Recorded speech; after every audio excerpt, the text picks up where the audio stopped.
So what the point I'm trying to make is there's good reason to copyright your songs. And it's easy, and it's not that expensive.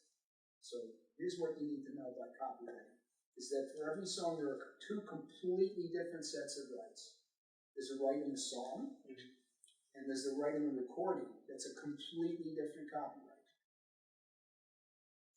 And sometimes people get confused about that, but think about it. Let's suppose you want to, you want to cover a Kanye song. And you make a recording. Obviously, you don't own the song. He owns the song. His publishing company owns the song, but you own the recording.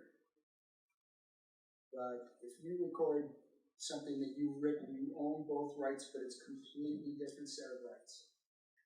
But here's the nice thing about a federal copyright, is that you can bundle like a whole bunch of songs and a whole bunch of recordings into one application, one session on the computer, one $35 fee. And as long as you own everything, I don't even know if there's a limit to how many songs and recordings you can do in one application. Maybe it's like hundreds, if you've got hundreds of songs. But the only thing you got to know is it's got to be exactly the same person or people that own all the rights. Otherwise, you can't bundle it. One interesting thing to know is that if you sell your copyright to somebody else, you can get it back in 35 years. Which sounds like a long time. It is a long time, but it's a lot less than your lifetime plus 7 years. So she'll be able to... So songs that came out in 1980, for example, big hits, where the writers sold their publishing, sometimes for not very much money because they didn't have any bargaining power, they can get their copyrights back. You say can get, so they have to... They have to do it. There's stuff you gotta file the right forms, you gotta do it on time. And they just have the right to get it back, just where the other people can fight it saying... Exactly. And there's a fight. I did learn more about that. There's a fight right now about whether you can get your copyright to your recordings back, not just to the songs. The record companies are fighting that, but they're probably going to lose.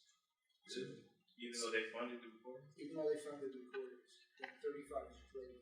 Looks like you get it back. That's true. Okay, so I'm going to get an email saying that it's done, and I'll just forward it on to you. And then you'll get probably like 2 to 3 weeks, a month, something like that. You're going to get a certificate from that. Oh, cool. Yoo-hoo!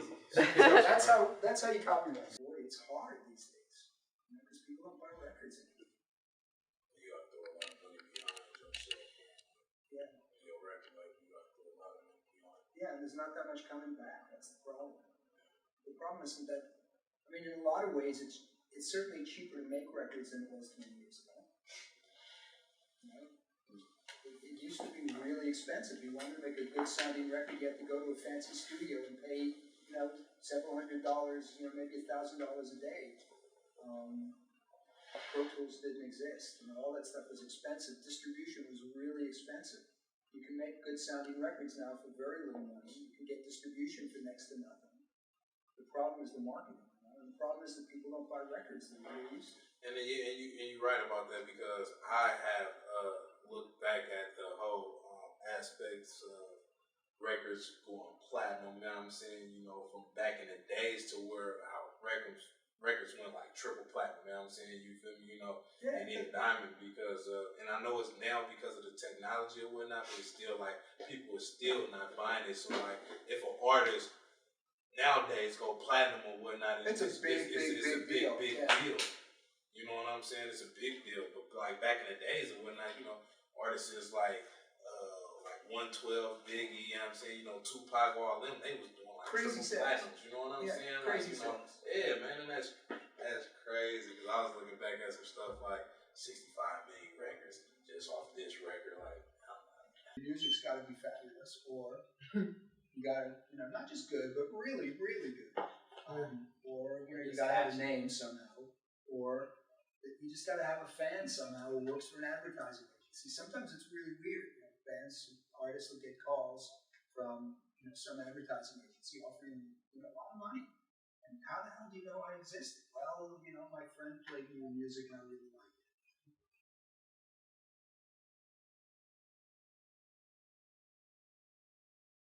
Peacetones.